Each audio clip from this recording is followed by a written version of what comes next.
श्री कृष्ण गोविंद हरे मुरारी, हे नाथ नारायण वासुदेवा। श्री कृष्ण गोविंद हरे मुरारी, हे नाथ नारायण वासुदेवा। हे नाथ नारायण वासुदेवा, हे नाथ नारायण वासुदेवा। श्रीमद्भागवत चतुर्थ स्कंद अथ त्रयोविंशोऽध्याय। राजा पृथु की तपस्या और परलोक गमन। मैत्रेय उवाच। दृष्ट्वात्मानं प्रवय समेकदा वैन्यात्मवान्, आत्मना वर्धिताशेष स्वानुसर्गः प्रजापतिः। जगतस्तस्थूषश्चापि वृत्तितो धर्मभ्रत्सतां, निष्पादितेश्वरादेशो यदर्थमिह जज्ञिवान्। आत्मजेवात्मजां न्यस्य विरहाद्रुदतीमिव, प्रजासु विस्मनस्वेकः सदा रोगात् पोवनम्। तत्राप्यदाभ्यनियमो वैखान ससु सम्मते, आरब्ध उग्रतपसि यथा स्वविजये पुरा। श्री मैत्रेय जी कहते हैं, इस प्रकार महामनस्वी प्रजापति पृथु के स्वयं अन्नादि तथा पूर्व ग्रामादि सर्ग की व्यवस्था करके स्थावर जंगम सभी की आजीविका का सुविधा कर दिया तथा साधु जनोचित धर्मों का भी खूब पालन किया। मेरी अवस्था कुछ ढल गई है और जिसके लिए मैंने इस लोक में जन्म लिया था उस प्रजा रक्षण रूप ईश्वर आज्ञा का पालन भी हो चुका है। अतः अब मुझे अंतिम पुरुषार्थ मोक्ष के लिए प्रयत्न करना चाहिए। यह सोचकर उन्होंने अपने विरह में रोती हुई अपनी पुत्री रूपा पृथ्वी का भार पुत्रों को सौंप दिया और सारी प्रजा को विलकती छोड़कर वे अपनी पत्नी सहित अकेले ही तपोवन को चल दिए। वहां भी वे वानप्रस्थ आश्रम के नियमानुसार उसी प्रकार कठोर तपस्या में लग गए जैसे पहले गृहस्थाश्रम में अखंड व्रत पूर्वक पृथ्वी को विजय करने में लगे थे। कंदमूल फलाहार शुष्क पर्णाशन क्वचित, अभ्यक्ष कतिचितपक्षान् वायु भक्ष्यस्तत परम। ग्रीष्मे पंचतपा वीरो वर्षा स्वासारणान् मुनिः, आकण्ठमग्न शिशिरे उदके स्थण्डिलेशयः। तितिक्षुर्यत् वाग्दान्त ऊर्ध्वरेताजितानिलः, आरिराध इषु कृष्णमचरत्तप उत्तमम्। तेन क्रमानुसिद्धेन ध्वस्तकर्मामलाशय, प्राणायामे सन्निरुद्ध षड्वर्गश्छिन्न बन्धनः। सनत्कुमारो भगवान् यदा आध्यात्मिकं परं योगं तेनेव पुरुषं भजत्पुरुषर्षभः। भगवद्धर्मिणः साधो श्रद्धया यततः सदा, भक्तिर्भगवती ब्रह्मण्यनन्यविषया भवत्। तस्यानया भगवत परिकर्म शुद्ध, सत्त्वात्मनस्तदनु संस्मरणानुपूर्त्या। ज्ञानं विरक्तिमद भून्निशितेन येन, चिच्छेद संशय पदं निज जीव कोशं। छिन्नान्यधीरधिगतात्मगतिर्निर्हीय, त्यजे छिन्नदिदं वयुनेन येन। तावन्न योगगतिर्भिर्यतिरप्रमत्तो, यावदगदाग्रजकथासुरतिं न कुर्यात्। कुछ दिन तो उन्होंने कंदमूल फल खाकर बिताए, कुछ काल सूखे पत्ते खाकर रहे, फिर कुछ पखवाड़ों तक जल पर ही रहे और इसके बाद केवल वायु से ही निर्वाह करने लगे। वीरवर पृथु मुनिवृत्ति से रहते थे। गर्मियों में उन्होंने पंचाग्नियों का सेवन किया। वर्षा ऋतु में खुले मैदान में रहकर अपने शरीर पर जल की धाराएं सही और जाड़े में गले तक जल में खड़े रहे। वे प्रतिदिन मिट्टी की वेदी पर ही शयन करते थे। उन्होंने शीतोष्ण आदि सब प्रकार के द्वंद्वों को सहा तथा वाणी और मन का संयम करके ब्रह्मचर्य का पालन करते हुए प्राणों को अपने अधीन किया। इस प्रकार श्री कृष्ण की आराधना करने के लिए उन्होंने उत्तम तप किया। इस क्रम से उनकी तपस्या बहुत पुष्ट हो गई और उसके प्रभाव से कर्ममल नष्ट हो जाने के कारण उनका चित्त सर्वथा शुद्ध हो गया। प्राणायामों के द्वारा मन और इंद्रियों के निरुद्ध हो जाने से उनका वासना जनित बंधन भी कट गया। तब भगवान सनत कुमार ने उन्हें जिस परमोत्कृष्ट आध्यात्म योग की शिक्षा दी थी, उसी के अनुसार राजा पृथु पुरुषोत्तम श्री हरि की आराधना करने लगे। इस तरह भगवत परायण होकर श्रद्धा पूर्वक सदाचार का पालन करते हुए निरंतर साधन करने से पर ब्रह्म परमात्मा में उनकी अनन्य भक्ति हो गई। इस प्रकार भगवत उपासना से अंतःकरण शुद्ध सात्विक हो जाने पर निरंतर भगवत चिंतन के प्रभाव से प्राप्त हुई। इस अनन्य भक्ति से उन्हें वैराग्य सहित ज्ञान की प्राप्ति हुई और फिर उस तीव्र ज्ञान के द्वारा उन्होंने जीव के उपाधिभूत अहंकार को नष्ट कर दिया, जो सब प्रकार के संशय विपर्य का आश्रय है। इसके पश्चात देहात्म बुद्धि की निवृत्ति और परमात्मा स्वरूप श्री कृष्ण की अनुभूति होने पर अन्य सब प्रकार की सिद्धि आदि से भी उदासीन हो जाने के कारण उन्होंने उस तत्वज्ञान के लिए भी प्रयत्न करना छोड़ दिया, जिसकी सहायता से पहले अपने जीव कोश का नाश किया था। क्योंकि जब तक साधक को योग मार्ग के द्वारा श्री कृष्ण कथामृत में अनुराग नहीं होता, तब तक केवल योग साधना से उसका मोह जनित प्रमाद दूर नहीं होता, भ्रम नहीं मिटता।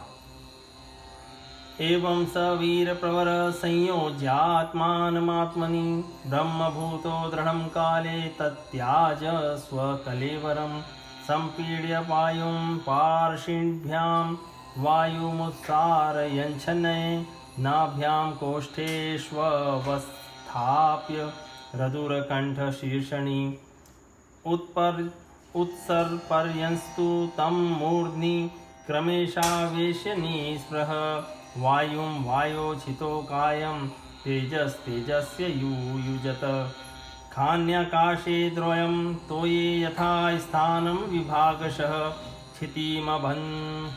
क्षितिमं भसि तत्तेजस्य दो वायो नभस्य मुम इन्द्रियेषु मनस्तानि तन्मात्रेषु यदोद्भवं भूतादीनामून्युत्कृत्य महत्यात्मनि सन्दधे तं सर्वगुणविन्यासं जीवे मायामये न्यधात् तं चानुशयमात्म स्थमसावनुशयि पुमान् ज्ञानवैराग्यवीर्येण स्वरूपस्थो जहात् प्रभु आर्चिर्नाम महारागी तत्पत्न्यनुगतावनं सुकुमार्य दर्हा च स्वपदभ्यां स्पर्शनं भुव अतीव भर्तृव्रतधर्मनिष्ठया शुश्रूषया चारदेहयात्रया नाविन्दतार्ति परिकर्षितापि सा प्रेयस्कर स्पर्शनमाननिवृत्तिः।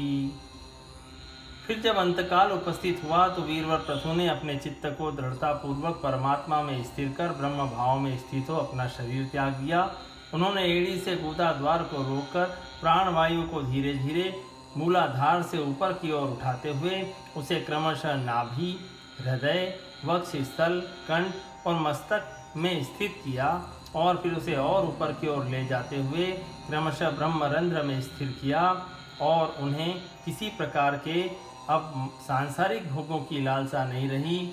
फिर यथा स्थान विभाग करके प्राणवायु को समष्टि वायु में, पार्थिव शरीर को पृथ्वी में, शरीर के तेज को समष्टि तेज में लीन कर दिया।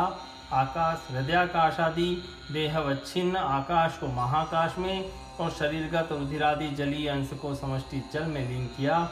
इस प्रकार फिर पृथ्वी को जल में, जल को तेज में, तेज को वायु में, वायु को आकाश में लीन किया। तदनंतर मन को सविकल्प ज्ञान में जिसके अधीन वह रहता है उन इंद्रियों में, इंद्रियों को उनके कारण रूप तन मात्राओं में और सूक्ष्म भूतों तन्मात्राओं के कारण अहंकार के द्वारा आकाश, इंद्रिय और तन्मात्राओं को उसी अहंकार में लीन कर अहंकार को महत्तत्व में लीन किया। फिर संपूर्ण गुणों की अभिव्यक्ति करने वाले उस महत्तत्व को मायोपाधिक जीव में स्थित किया तदनंतर उस माया रूप जीव की उपाधि को भी उन्होंने ज्ञान और वैराग्य के प्रभाव से अपने शुद्ध ब्रह्म स्वरूप में स्थित होकर त्याग दिया। महाराज पृथु की पत्नी महारानी अर्ची भी उनके साथ वन को गई थी। वे बड़ी सुकुमारी थी, पैरों से भूमि का स्पर्श करने योग्य भी नहीं थी। फिर भी उन्होंने अपने स्वामी के व्रत और नियमादि का पालन करते हुए उनकी खूब सेवा की और मुनिवृत्ति के अनुसार कंदमूल आदि से निर्वाह किया। इससे यद्यपि वे बहुत दुर्बल हो गई थी, तो भी प्रियतम के कर स्पर्श से सम्मानित होकर उसी में आनंद मानने के कारण उन्हें किसी प्रकार का कष्ट नहीं होता था। देहं विपन्नाखिल चेतनादिकं पत्यो पृथिव्या दयितस्य चात्मनः आलक्ष्य किंचिच्य विलप्य सा सती चितामथारोपय ददृशानुनि विधाय कृत्यं रदिनी जलाप्लुप्ता दत्वोदकं भर्तुरुदारकर्मणः नत्वा दिविस्थां स्त्रीदशां स्त्रीपरित्य विवेशवन्हि ध्यायति भर्तुपादौ विलोक्यानुगतां साध्वीं प्रथुं वीरवरं पतिं तुष्टुवुर्वरदा देवे देवपत्न्या सहस्रशः कर्तव्यसु कुसुमासारं तस्मिन् मन्दरस्सानुनि नदस्त्वमर्तूर्येषु गृह्णन्ति स्म परस्परं देवौचुः अहोऽयं वधुर्धन्या या चैव भुजापतिं सर्वात्मना पतिं भेजे यज्ञेशं श्रीवरधूरिव सैषामनूनं व्रजत्यूर्ध्वमनुवैन्यं पतिं सती पश्यता स्मानतीत्या चिर्दुर्विर्भावेन कर्मणां तेषां दुराभगिं त्वन्यन्नमर्त्यानां भगवदपदं भविलोलायुषो ये वै नैष्कर्यं नैष्कर्म्यं साधयन्त्युत स वञ्चितो बतात्मदृक् कृच्छ्रेण महता भुवि लब्धवाप वर्ग्यं मानुष्यं विषयेषु विसज्जते। अब पृथ्वी के स्वामी और अपने प्रियतम महाराज पृथु की देह को जीवन के चेतना आदि सभी धर्मों से रहित देख उस सती ने कुछ देर विलाप किया। फिर पर्वत के ऊपर चिता बनाकर उसे उस चिता पर रख दिया। इसके बाद उस समय के सारे कृत्य कर नदी के जल में स्नान किया। अपने परम पराक्रमी पति को जलांजलि दे आकाश स्थित देवताओं की वंदना की तथा 3 बार सीता की परिक्रमा कर पति देव के चरणों का ध्यान करती हुई अग्नि में प्रवेश कर गई। परम साध्वी अर्ची को इस प्रकार अपने पति वीरवर पृथु का अनुगमन करते देख सहस्त्रों वरदायिनी देवियों ने अपने अपने पतियों के साथ उनकी स्तुति की। वहाँ देवताओं के बाजे बजने लगे। उस समय उस मंदराचल के शिखर पर वे देवांगनाएं पुष्पों की वर्षा करती हुई आपस में इस प्रकार कहने लगी। देवियों ने कहा, ओहो, यह स्त्री धन्य है। इसने अपने पति राज राजेश्वर पृथु की मन वाणी और शरीर से ठीक उसी प्रकार सेवा की है जैसे लक्ष्मी जी यज्ञेश्वर भगवान विष्णु की करती है। अवश्य ही यह अपने अचिंत्य कर्म के प्रभाव से यह सती हमें भी लांघकर अपने पति के साथ उच्चतर लोकों को जा रही है। इस लोक में कुछ ही दिनों का जीवन होने पर भी जो लोग भगवान के परम पद की प्राप्ति कराने वाला आत्मज्ञान प्राप्त कर लेते हैं, उनके लिए संसार में कौन पदार्थ दुर्लभ है। अतः जो पुरुष बड़ी कठिनता से भूलोक में मोक्ष का साधन स्वरूप मनुष्य शरीर पाकर भी विषयों में आसक्त रहता है, वह निश्चय ही आत्मघाती है। हाय हाय, वह ठगा गया। मैत्रेय उवाच स्तुवती स्मरस्त्रिषु पतिलोकं गता वधूः यं वात्मविदां धुर्यो वैन्यप्रापाच्युताशयः इत्थं भूतानुभावो सौप्रथु स भगवत्तमः कीर्तितं यस्तस्य चरितमुद्दाम चरितस्य ते यम् इदं सुमहत् पुण्यं श्रद्धया वहितः पठेत् श्रावये शृणुयाद्वापि स प्रथो पदवीमियात् ब्राह्मणो ब्रह्मवर्चस्वी राजन्यो जगतीपतिः वैश्य पठन विटपति स्याच्छूद्र सत्तमतामियात् त्रिकृत्व इदमाकर्ण्यं नरो नार्य यथाद्रता अप्रजा सुप्रजतमो निर्धनो धनवत्तमः अस्पष्टकीर्तिः सुयशा मूर्खो भवति पंडितः इदं स्वस्त्यन्नं पुंसाममङ्गल्यनिवारणं धन्यं यशस्वमायुष्यं स्वर्गयं कलिमलापहं धर्मार्थकाममोक्षाणां सम्यक् सिद्धिमभीप्सुभिः श्रद्धये तदनुश्राव्यं चतुर्णाकारणं परं विजयाभिमुखो राजा श्रुत्वेतदधियानियान् बलिं तस्मै हरत्यग्ने राजान पृथ्वे यथा मुक्तान्यसंगो भगवत्यमलां भक्तिमुद्वहन् वैन्यस्य चरितं पुण्यं शृणुयाच्छ्रावयेत् पठेत् वैचित्रवीर्याभिहितं महन्माहात्म्यसूचकम् अस्मिन् कृतमतिर्मर्त्यं मर्त्यः पार्थवी गतिमाप्नुयात् अनुदिनमिदमादरेण शृण्वन् पृथुचरितं प्रथयन् विमुक्तसङ्गः भगवती भवसिन्धु पोतपादे स च निपुणा लभते रतिम मनुष्यः। श्री मैत्रेय जी कहते हैं, विदुर जी, जिस समय देवांगना इस प्रकार स्तुति कर रही थी, भगवान के जिस परम धाम को आत्मज्ञानियों में श्रेष्ठ भगवत प्राण महाराज पृथु गए, महारानी अर्ची भी उस पतिलोक को गई। परम भागवत जी पृथु जी ऐसे ही प्रभावशाली थे, उनके चरित्र बड़े उदार हैं। मैंने तुम्हारे सामने उनका वर्णन किया। जो पुरुष इस परम चरित्र को श्रद्धा पूर्वक निष्काम भाव से एकाग्र चित्त से पढ़ता, सुनता अथवा सुनाता है, वह भी महाराज पृथु के पद भगवान के परम धाम को प्राप्त होता है। इसका सकाम भाव से पाठ करने से ब्राह्मण ब्रह्म तेज प्राप्त करता है, क्षत्रिय पृथ्वीपति हो जाता है, वैश्य व्यापारियों में प्रधान हो जाता है और शूद्र में साधुता आ जाती है। स्त्री हो अथवा पुरुष, जो कोई इसे आदर पूर्वक 3 बार सुनता है, वह संतानहीन हो तो पुत्रवान, धनहीन हो तो महाधनी, कीर्तिहीन हो तो यशस्वी और मूर्ख हो तो पंडित हो जाता है। यह चरित्र मनुष्य मात्र का कल्याण करने वाला और अमंगल को दूर करने वाला है। यह धन, यश और आयु की वृद्धि करने वाला, स्वर्ग की प्राप्ति कराने वाला और कलयुग के दोषों का नाश करने वाला है। यह धर्मादि चतुर्वर्ग की प्राप्ति में भी बड़ा सहायक है। इसलिए जो लोग धर्म, अर्थ, काम और मोक्ष को भली भांति सिद्ध करना चाहते हों, उन्हें इसका श्रद्धापूर्वक श्रवण करना चाहिए। जो राजा विजय के लिए प्रस्थान करते समय इसे सुनकर जाता है, उसके आगे आकर राजा लोग उसी प्रकार भेंटे रखते हैं जैसे पृथु के सामने रखते थे। मनुष्य को चाहिए कि अन्य सब प्रकार की आसक्ति छोड़कर भगवान में विशुद्ध निष्काम भक्तिभाव रखते हुए महाराज पृथु के इस निर्मल चरित्र को सुने, सुनावें और पढ़ें। विदुर जी, मैंने भगवान के महात्म्य को प्रकट करने वाला यह पवित्र चरित्र तुम्हें सुना दिया। इसमें प्रेम करने वाला पुरुष महाराज पृथु की सी गति पाता है।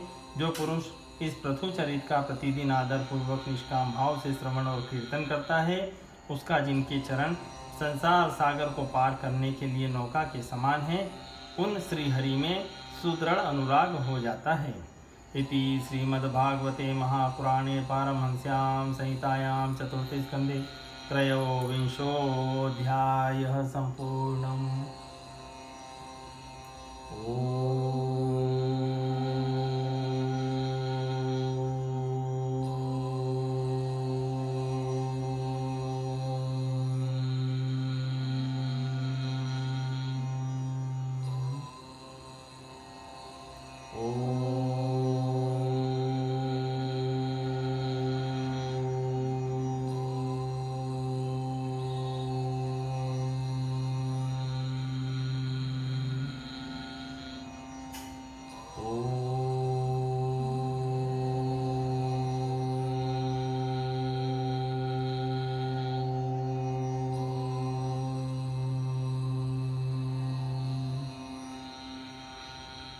श्री कृष्ण गोविंद हरे मुरारी, हे नाथ नारायण वासुदेवा।